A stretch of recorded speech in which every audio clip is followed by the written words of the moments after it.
Hello and welcome back to the Second Chance Live channel here on YouTube. I'm happy to see that you decided to stop by to watch this video presentation. Thank you.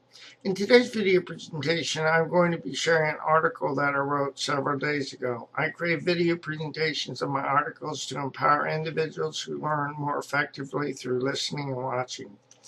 To read the article, I'll put my glasses on and bring up the article. I want to thank you for your time. You're an important part of my process. Here's the article. How are we teaching people to treat us? Hello and welcome back to Second Chance to Live, my friend. I'm happy to have you around my table.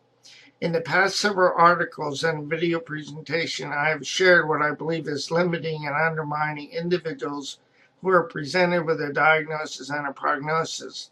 I went on to share how, coupled with a label and a societal stigmatization, a diagnosis and prognosis serve to place individuals in boxes that often in turn become their identities. I went on to share that the medical model, a label, and the societal stigmatization create secondary dependencies and secondary gains that keep people trapped within the box through a combined belief system. Through my recovery process, I began to realize that I needed to look beyond a diagnosis or prognosis and what I experienced as a result of societal stigmatization.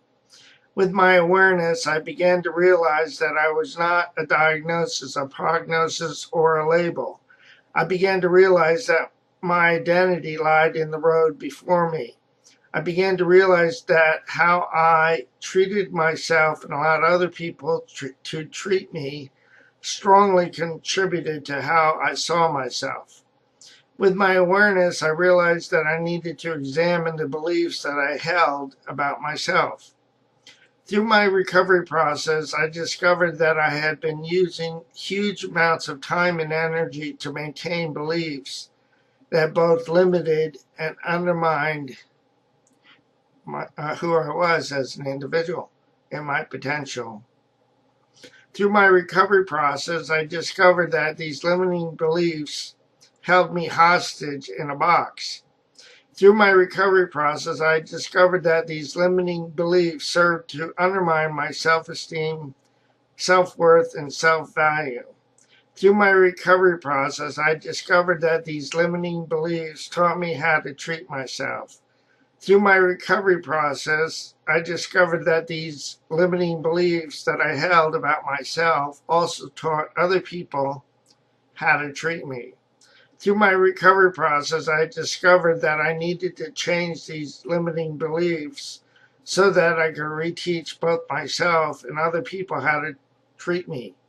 Through my recovery process, I discovered that I needed to change these limiting beliefs so that I could stop believing that I needed to remain in the box given to me by a diagnosis, a prognosis, a label, and a societal stigmatization. This is the end of the article. I want to thank you again for your time. Before I go, let me encourage you with this, my friend. Please do not give up on yourself, a loving God, or your process.